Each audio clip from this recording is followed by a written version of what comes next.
반갑습니다. 행정사 송범석 대표입니다. 오늘 7월 22일입니다. 7월 22일 오늘 의뢰인들 올려주신 댓글들 좀 살펴보면서 답변 드리도록 하겠습니다. 자, 서현님께서 올려주신 글 상담 내용 7월 7일 월요일 음주 뺑소니 혐의로 사고를 냈습니다. 제가 사고를 냈고 가해자죠. 음주를 한 상태로 운전을 했습니다. 4차 명의자는 저입니다. 과거 음주 전과는 없고 현재 나이는 29살입니다. 혈중 알코올농도 0.170%가 나왔습니다. 신호대기 중인 차량을 뒤에서 박았고 사고를 낸 직후 바로 옆 주차장으로 갔다가 사고 당한 차가 따라오지 않는 것처럼 보여 앞으로 50m, 100m 정도 더 갔고 정차를 하려는 순간 사고 차량이 옆으로 따라와 제 차를 막고 섰습니다. 상대방 차량이 따라왔다는 거죠. 7월 9일날 1차 경찰 조사를 받았고 현재 2명이 전치 2주 입원 4일 했고 1명은 아직 입원 중입니다. 보험사 측에선 전치 3, 4주 정도 나올 것 같다. 지인이 마디모 신청을 해보는 게 어떻겠냐 제의를 했습니다. 피의자 측에서는 인당 500이라는 거금의 합의금을 요구하고 있는데 제가 여건이 안 돼 합의를 못하고 있습니다. 합의를 하는 게 최고 좋은 선택이지만 여건이 안 돼 공탁을 걸려고 하는데 이 경우 어떤 처벌이 나올지 궁금합니다. 7월 23일날 2차 조서를 오늘이 내일이군요. 2차 조서를 받으러 갈 건데 어떻게 하면 좋을까요? 자, 궁금한 점 1번 변호사를 선임하여 뺑소니 혐의를 없앨 수 있는 방안이 있는지 없다고 봅니다. 이거는 왜냐하면 딱 단도직입적으로 없습니다. 진단이 한 2주 정도에서 그쳤으면 상관이 없는데 사람 숫자가 일단 많고요. 그리고 제가 볼 때 이게 도주를 하려고 했던 의도가 없었다 이렇게 하셔야 할 것 같은데 글쎄요. 의뢰인이 도주를 하려고 했던 의도가 있었는지 없었는지가 지금 안 써 있어요. 만약에 도주를 할 의도가 없었다, 도주를 하려고 했던 의도, 고의성이 없었다면은 한번 뺑소니 혐의를 빼려고 노력을 해보시는 건 좋겠습니다. 그런데 만약에 도주를 할 의도가 있었고 상대방이 이렇게 다쳐버렸다면 사실 이거는 방법이 없어요. 그래서 일단은 도주를 할 의도가 내가 전혀 없었다면은 변호사 선임을 하시든지 뭐 다른 문의를 해서 좀 뺑소니 혐의를 좀 빼보시는 게 좋을 것 같습니다. 상대 측에서 합의금 인당 500만 원을 너무 크게 불러 합의를 못하게 된다면 어떤 처벌을 받게 되는가? 합의를 하든 하지 않든 간에 이건 특정범죄 가중처벌법에 의해서 도주 차량죄가 성립이 되죠. 그래서 일단 최소 벌금은 1,000만 원 이상 나올 겁니다. 벌금은 1,000만 원 이상. 그리고 사람 숫자가 많기 때문에 아마도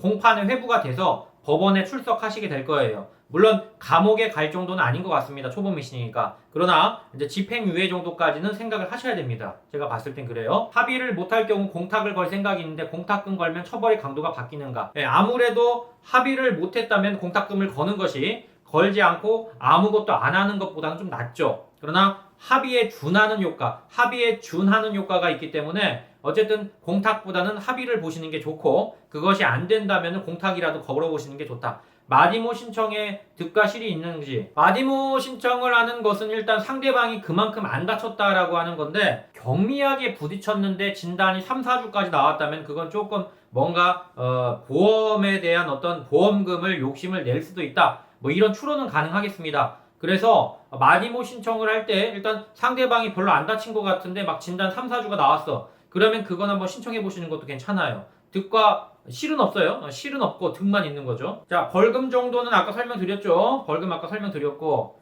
경제적으로 어려운 상황이고 어떻게 해야 될지 일단 문의는 잘 주셨고요. 최대한 합의를 하려고 노력을 하시는 게 좋은데 500만 원씩 두당 500만 원이죠. 두당 500만 원이면 뭐 못해도 한 1,500에서 2,000 정도 나갈 것 같은데 너무 좀 과하다라고 생각이 듭니다. 저도. 그래서 합의를 하시는 것보다는 일단 뭐 공탁이라든지 다른 것들을 좀 찾아보시고요. 또 가급적이면 합의금을 좀 깎아서 최대한 좀 해보려고 노력을 하시는 어떤 노력 제스처는 좀 필요할 것 같습니다. 그래서 최대한 일단은 도망갈 의도가 없었다면은 변호사 선임해서 뭐 뺑소니를 뺄 수 있는 여지는 있겠습니다만 어쨌든 그것도 한번 좀 지켜봐야겠네요. 전체적으로 쉬운 상황은 아닌 것 같습니다. 그래서 이대로 흘러가게 되면 면허 취소 5년에 그 다음에 벌금 최소 1,000만 원 또는 집행유예가 나올 것 같습니다. 그런 부분에 대한 좀 참고하셔야 할 것 같고요. 자, 인스님, 금일 오후 정지 농도가 나왔는데요.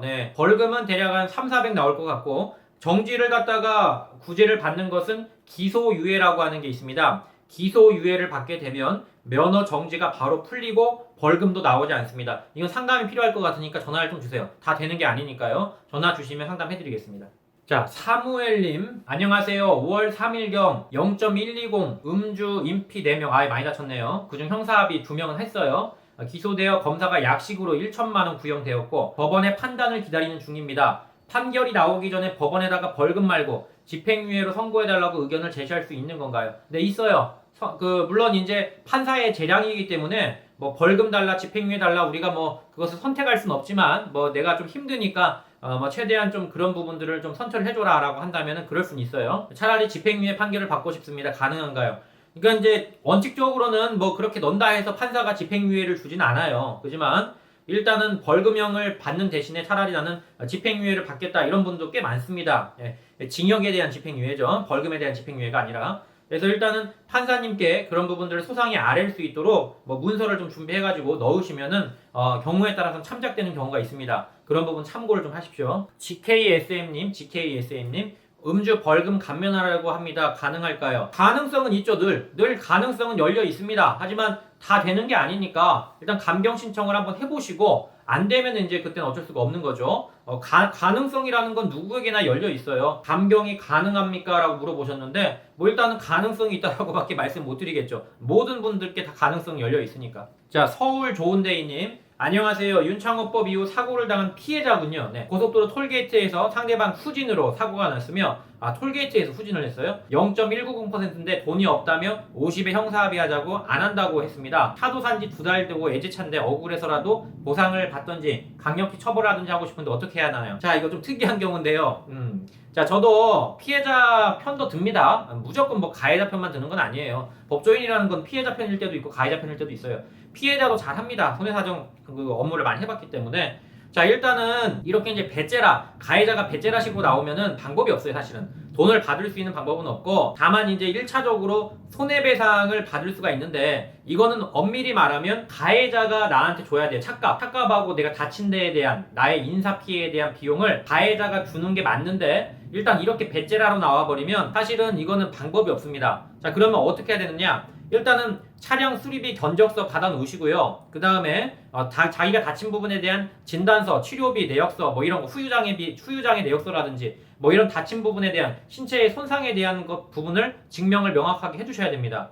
이거를 원래는 상대방 측의 보험사가 처리를 해줘야 정상이에요. 근데 상대방이 그냥 속된 말로 쌩까버렸어요. 나 보험사 처리 안 할 거야. 이래버리면 손해배상 청구 소송을 해야 됩니다. 민사상으로 내가 다쳤는데 보험 처리도 안 해주지 뭐 이렇다 해서 손해배상 민사소송을 걸면은 보험금에 가름해서 받을 수가 있어요. 좀 복잡하죠. 근데 소송 걸어야 되니까. 그리고 두 번째, 형사합의는 사실 안 해주면 장땡이에요. 상대방이 가해자가 나 형사합의 싫다, 처벌 받겠다 한다면 장땡입니다.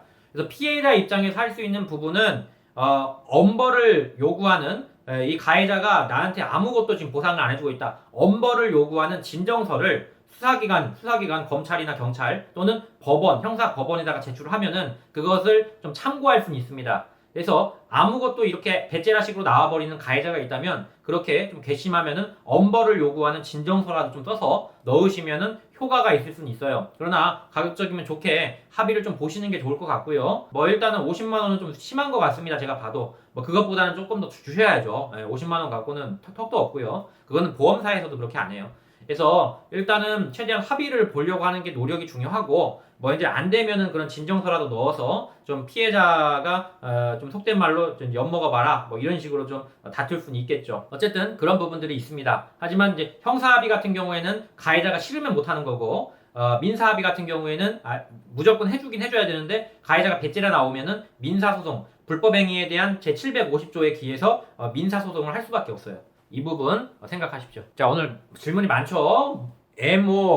MOVUE님, 상황은 19일 저녁 회식 후 대리까지 불렀는데 사모님이 아기가 열난다 전화가 와서 타워 주차장이란 상황에 차를 근처로 옮겨야지 탔다가 계속 음주 단속에 걸렸습니다. 결국에 단속에 걸렸다는 소리고요. 수치가 0.238, 239가 나왔습니다. 높네요. 네, 사고는 없었고요.